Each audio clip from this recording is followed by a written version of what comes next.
عزة زلة وكم من عالم زلة وقال الخطيب قد طمّا فبادر أيها القمر لمن يهلو به المر. Zannuni ó jáde lẹ́ni tó ń bínú.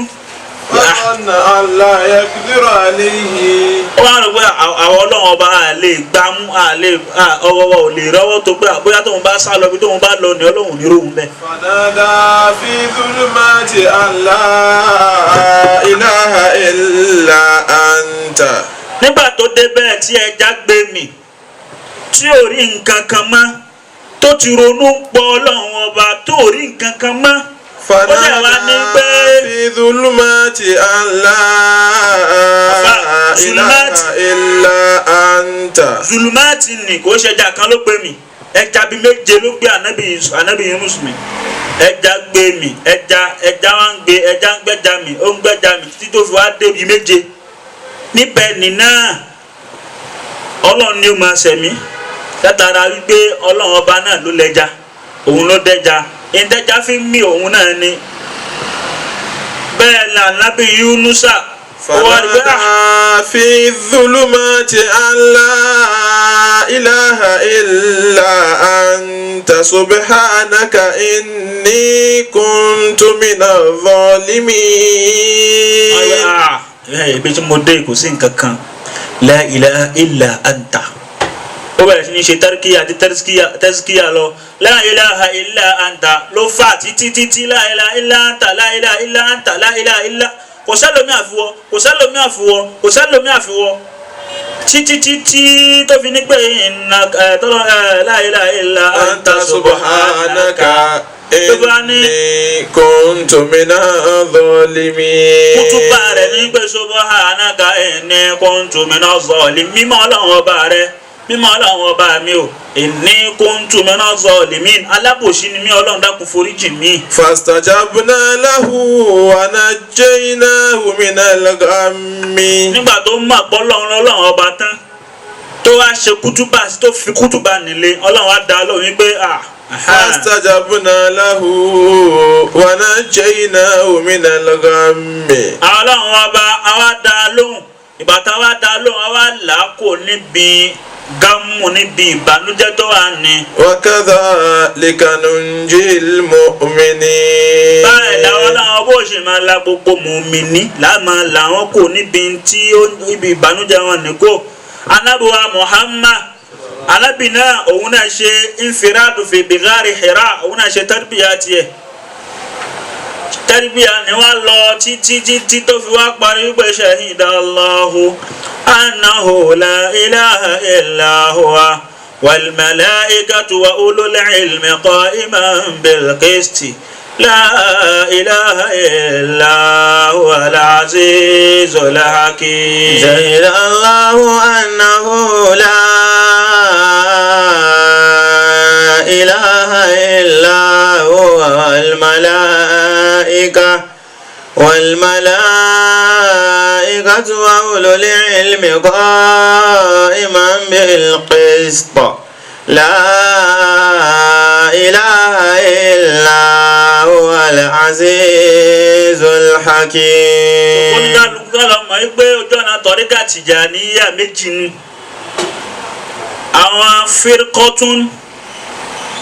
mudda'i Tìjàníyà wa firqatun ala tariqa àwọn kan tí wọ́n ń gbé àpè mára pé Tìjàníyà ni wá tẹ́ pé wọ́n fi Tìjàníyà ni wọ́n fi ṣèbàjẹ́ àwọn tó fi ṣèbàjẹ́ ní ká máa bá wí ká máa kó gbogbo orúkọ àwọn àfàpọ̀ pé gbogbo Tìjàníyà iná ti àbítọ́lọ́hún fún àtọ́ ní Tìjàníyà wọn náà tọ́jọ́ ń kírun tọ́jọ́ ń ṣe kèfèrí ibo ló fẹ́ wọ̀ ẹni tí ò kírun ibo ló fẹ́ wọ̀ so ìwọ Tìjàníyà tọ́ wá lọ fa Salatul Fati títí àbí ọwá dàníyàn tó wá ní pé Salatul Fati ju àlùwàlá lọ àbójú Al-Qur'ani lọ àbà àìnílàkàì ni àìní mímọ̀ ni Salatul Fati náà inú Al-Qur'ani ni wọ́n ti yọ Salatul Fati ò lọ́lá ju Al-Qur'ani lọ kò sì sí tí ó lọ́lá tó Al-Qur'ani Salatul Fati bó tilẹ̀ wù kán ní ká gbà wá pé ó jábọ́ láti sánmà irọ́ ni pé anabi Muhammad jáde kínní kan irọ́ ni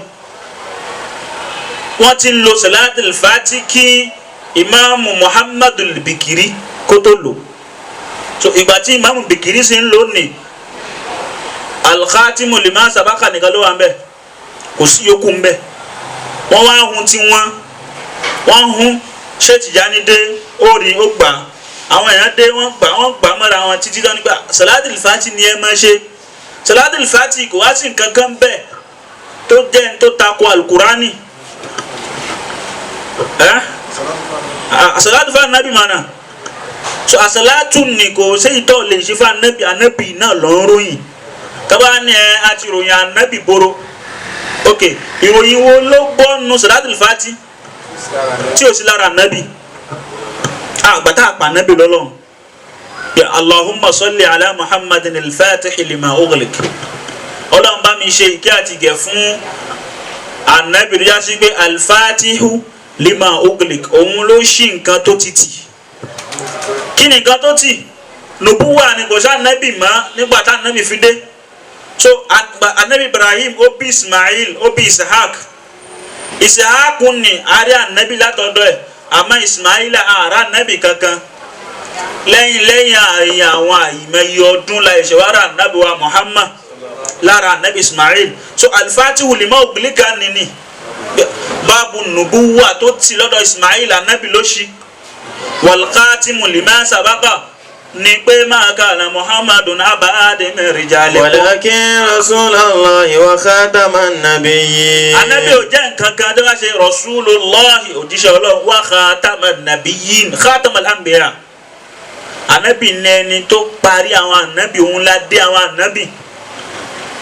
so khatimu lima sabaq nasirul haqqi anabi ilẹni tó ń ran òdodo ṣe bil haqqi pẹ̀lú al-Qur'an lọ́lọ́run fi ní pé bil haqqi anzalnahu wa bil haqqi nazala bil haqqi anzalnahu pẹ̀lú òdodo làwọn Ọlọ́run ọba fi sọ al-Qur'an nìkalẹ̀ wa bil haqqi nazala bẹ́ẹ̀ sì ni ilal haqqi nazala ọ̀dọ̀ ẹni òdodo ló sọ kalẹ̀ sí so anabi yìí wàlá hadi siratikal mustaqim a ṣe lè gbé anabi ní hadi Ọlọ́run ọba sọ nínú suratu Saba yìí pé innaka latahdi ila siratin mustaqim ira suratu Shura níbi ìgbẹ̀yìn rẹ̀ ni aya 52 Ọlọ́run pa anabi ní alhadi so innaka latahdi irú anabi ìwọ lẹni tí ó máa fi èèyàn mọ̀nà lọ síbi ọ̀nà tó tọ́ walhadi ila siratikal mustaqim wa ala alihi kó máa malaria anabi náà kó máa bá àwọn sahaba àwọn alu àwọn aráalé haqqa qadirihi Ọlọ́run fi ní pé innama yuridu Allahu liyuzhiba ankumur rijsa ahlal bayt wa yutahhirakum tatheera haqqa qadrihi wa miqdarihi al-'azim wa ma qadarullaha haqqa qadrihi ó ti wà nínú al-Qur'ani wa ma qadarullaha haqqa qadrihi wa kullu shay'in indahu bimiqdar gbogbo ẹ̀ pátá salatul fati ó ń bẹ nínú al-Qur'ani tá bá fẹ́ lọ wo Allahumma ibi tá ti rí Allahumma nínú suratu Yunus aya kẹwàá salli ala arinu suratul Ahzab aya 56 sayyidina ari nínú suratu Ali Imran aya 39 Muhammadin ari nínú suratul Fatih aya 29 al-Fatihu lima ughliqa ari nínú suratul Ma'idah aya 19 wal khatimi lima sabaqa ari nínú Ahzab aya 40 nasirul haqqi bil haqqi ari nínú suratu Muhammad aya keje wama taw wabila kini walhadi ila siratikal mustaqim ari nínú suratu Shura aya 52 wa ala alihi